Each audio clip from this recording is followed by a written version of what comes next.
Welcome to our channel. இன்னைக்கு cook with கோமாலியில் ஸ்ருதிகா அவங்க பண்ண மேங்கோ சூஃப்ளே ரெசிபி தான் பார்க்க போகிறோம். இது எக் வச்சு செய்யக்கூடிய ஒரு பாப்புலரான ஃப்ரெஞ்ச் ரெசிபி. அண்ட் இந்த வீக் இம்யூனிட்டி பேண்ட் ஜெயிச்ச mango butter masala already upload பண்ணிட்டேன். ஸோ மறக்காமல் செக் பண்ணிவிடுங்க. ஃபஸ்ட்டு நம்ம மேங்கோ பியூரே பண்ணிடலாம். ஒரு மாம்பழத்தை மேலே இருக்க தோல்லாம் எடுத்துகிட்டு வெறும் பழத்தை மட்டும் இந்த மாதிரி மிக்சியில் சேர்த்து அரைச்சிட்டேன். இப்போது இதை ஒரு பேனில் சேர்த்துக்கலாம். இது கூடவே 1.5 டேபிள் ஸ்பூன் அளவுக்கு பொடிச்ச சர்க்கரை எடுத்திருக்கேன், அது சேர்த்துக்கிறேன்.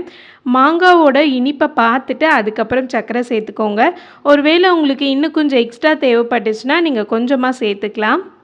அடுத்து 1 டேபிள் ஸ்பூன் அளவுக்கு மைதா மாவில் 1 டேபிள் ஸ்பூன் அளவுக்கு பாலை சேர்த்துட்டு நல்லா கலந்து வச்சுருக்கேன். அதை இதோட சேர்த்துருங்க. அண்ட் மைதா மாவு சேர்த்த உடனே உங்களுடைய மேங்கோ பியூரே வந்து நல்லா கெட்டியாக ஆரம்பிக்கும். கையெடுக்காமல் நல்லா மிக்ஸ் பண்ணிக்கிட்டே இருங்க. இந்தளவுக்கு நல்லா கெட்டியானதுக்கப்புறம் நம்ம அடுப்பை ஆஃப் பண்ணிடலாம். இப்போ அதை ஒரு மிக்சிங் பவுலில் எடுத்து வச்சுருக்கேன். இது கூடவே ஒரு முட்டையோட மஞ்சக்கரு மட்டும் சேர்த்துக்கோங்க. இந்த ஸ்டேஜில் ஒயிட் சேர்க்காதீங்க, வெறும் மஞ்சக்கரு மட்டும்தான் சேர்க்கணும். அடுத்து ஒரு 1/2 டேபிள் ஸ்பூன் அளவுக்கு வெனிலா எசன்ஸ் சேர்த்துக்கோங்க. நான் வந்து கொஞ்சமாக சேர்க்குறேன், ஏன்னா என்னோடய எசன்ஸ் வந்து ரொம்ப ஸ்ட்ராங்காக இருக்கும், அதனால கொஞ்சமாக சேர்த்தாலே போதும். உங்களுக்கு ஒரு வேளை இன்னும் கொஞ்சம் வேணும்னு நினச்சிங்கன்னா நீங்கள் எக்ஸ்ட்ரா சேர்த்துட்டு இந்த மாதிரி ஒரு 5 நிமிஷம் பீட் பண்ணிக்கோங்க. அடுத்து ஒரு மிக்சிங் பவுலில் 2 முட்டையோட வெள்ளை பகுதி மட்டும் சேர்த்துருக்கேன். இதை ஒரு எலக்ட்ரிக் பீட்டர் வச்சு நல்லா பீட் பண்ணிக்கலாம். ஃபஸ்ட்டு பார்க்குறதுக்கு நல்லா தண்ணியாக இருக்க மாதிரி தான் இருக்கும். நீங்கள் நல்லா பீட் பண்ண இந்த மாதிரி நல்லா நுரையாக மேலே வரும். அண்ட் இது கொஞ்ச நேரத்துலேயே விப்பிங் க்ரீம் ஸ்டேஜில் போயிடும். இப்போது இந்த மாதிரி லைட்டாக நுர வந்த உடனே நம்ம பவுடர் சுகர் சேர்த்துக்கணும். அண்ட் பவுடர் சுகரை மொத்தமாக சேர்க்காமல் கிராஜுவலாக ஒரு டேபிள் ஸ்பூனாக சேர்த்துக்கோங்க. சேர்த்துட்டு இந்த மாதிரி நல்லா ஒரு 5 நிமிஷத்துலேருந்து ஒரு 10 நிமிஷம் பீட் பண்ணிக்கிட்டே இருந்தீங்கன்னா இந்த அளவுக்கு நல்லா கெட்டியாக உங்களுக்கு கிடைக்கும்.